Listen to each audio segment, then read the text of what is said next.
Hi everyone, welcome back to your own YouTube channel Infinite Iteration, and thank you so much guys for giving high views to my previous videos. I hope you are liking it.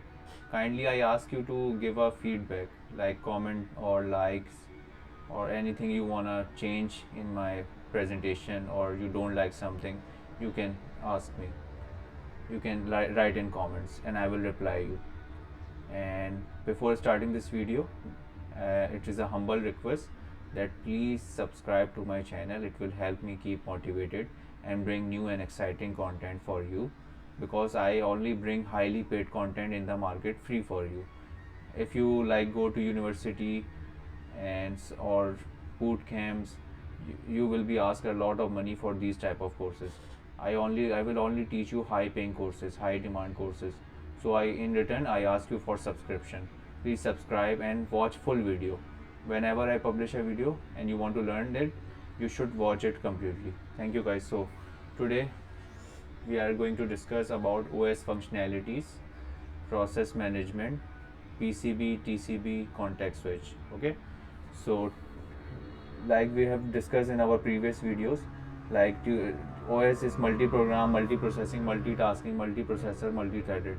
So if someone asks you about today's OS, which functionality it incurs, it incorporates, so you will say it has all the functionalities, like it is multi-program, multi-processing, multitasking, multi-processor, and multi-threaded. So we will briefly discuss about OS functionalities. Following are the functions of operating system. It has to perform process management, memory management, file management, network management, security management, and all the stuff that you can see on the slide. It has to perform all these functions. These are the basic function of operating system and even more. So let's discuss about process management.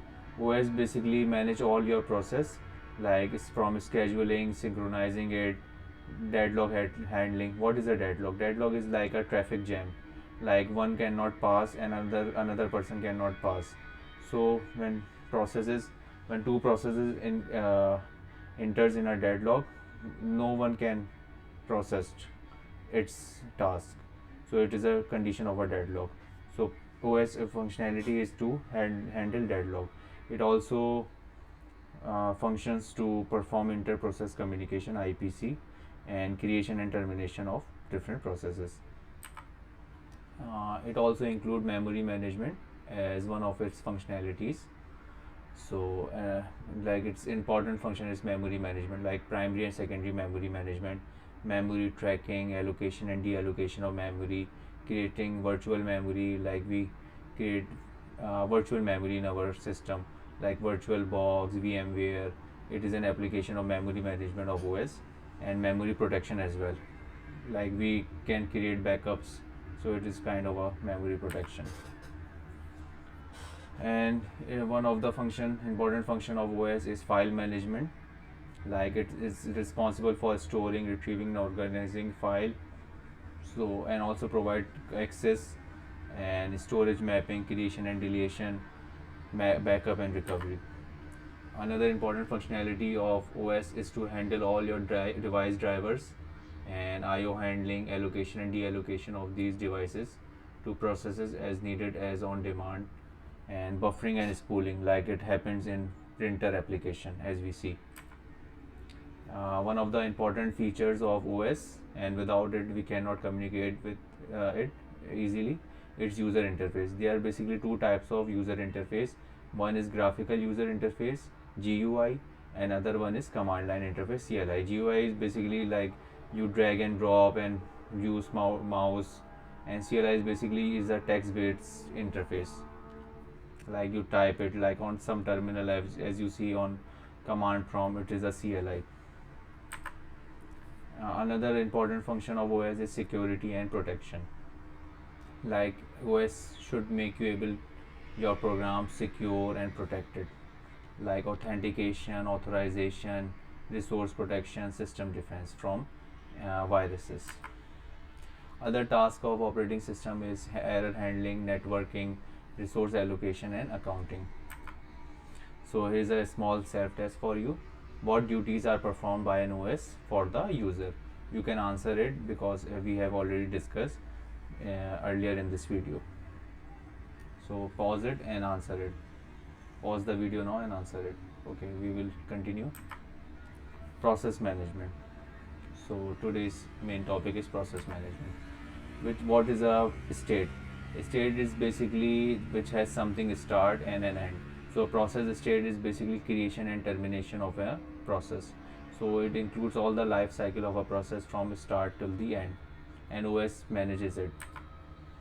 So basically we have three types of state: new state when a process is created, ready state when a process is loaded into the main memory RAM, and run state when a process is waiting for the CPU allocation to be executed to execute its process. And we have blocked or wait state, like whenever the process requests some IO input output devices or some IO request, it performs IO request, it goes into the blocked or wait state. And we have terminated or completed state, like when a process is killed, as well as its PCB, process control block, we will discuss further in this video, is deleted. So it is in the terminated or completed state. Suspend ready. What is suspend ready? When the process that was initially in the ready state but was swapped out of main and placed onto the external storage. Like when the process is in the RAM and you swapped it out and you bring another process, so the previous process is loaded onto the external storage like secondary memory, and we'll wait for the next process to be executed, and then afterwards it will go into the CPU. And what is suspend wait? Suspend wait is similar to suspend ready but uses the process which was performing IO operation, and lack of main memory caused them to move to secondary memory. Here's a diagram, like a new process is created, it goes into the ready state and then running state and then finally exited. And as you can see, blocked state, here is a difference between suspend ready, suspend block and blocked state. Blocked state remains in the main memory, while suspend ready and suspend block goes into the secondary memory. And like suspend ready, after going into the secondary memory, can activate itself and goes back to the ready state, while suspend block can only go to blocked state. So change of state, a process can move from different state in an operating system, and its OS schedulers basically do this. We will further study about OS scheduler, operating system scheduler, like long term scheduler, short term scheduler, mid term scheduler in our next video. So basically when a process is created, it is in a new state, it moves to the ready state as I told you before, and then to the running state, and running to block, and running to ready, and block to ready, sometime block to ready, and then running to terminated, finally terminated. So data structures, like as we study DSA, so operating system also have some DSA, like data structure, not algorithm, but algorithm, yes, also we have some algorithms like round robin, shortest job time first, and stuff like that. So basically OS data structure is like process control block and thread control block. The primary structures are process control block, while modern systems that use multi-threading have thread control block. So what is a process control block? Process control block basically have a unique process ID, PID, and it helps you to store all the information required to keep the track of all the running processes. It has process registers as well. So as you can see, process control block, it basically know the current state of the process. It has a unique integer that defines the process, which is a process ID. It has a program counter, CPU register, CPU scheduling information, and memory management information. So is a PCB table. It helps you for process tracking, context switching between different process, because once the process is switched to the next one, it will first save its process state into a block and then context switch between the second process. So scheduling, resource allocation, and inter-process communication. How the process table work? First it creates a new process and creates its PCB, and provides it entry into the table and updates it and terminates it when the process is terminated. And we will discuss about thread control block, TCB. TCB is basically a modern type of system.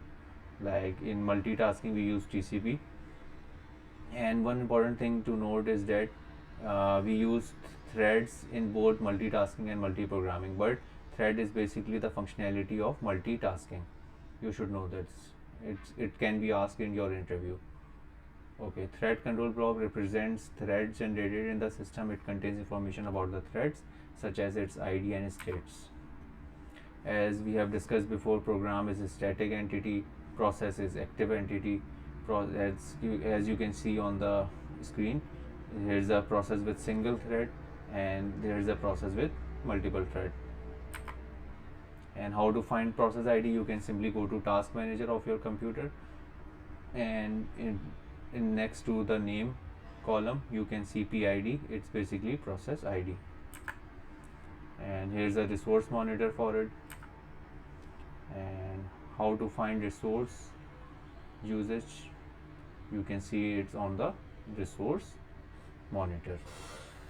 Okay, thank you so much guys for watching this video. I hope you like it. I hope you are learning every new thing each and every day. My main purpose is to make you employable, job ready, and like you know all the latest tools and technologies by watching my videos for free. So once again I humbly request you to please watch all my videos and subscribe to my channel, because it will help me to produce more and more contents for you. Okay, and I'll see you next time. Bye bye.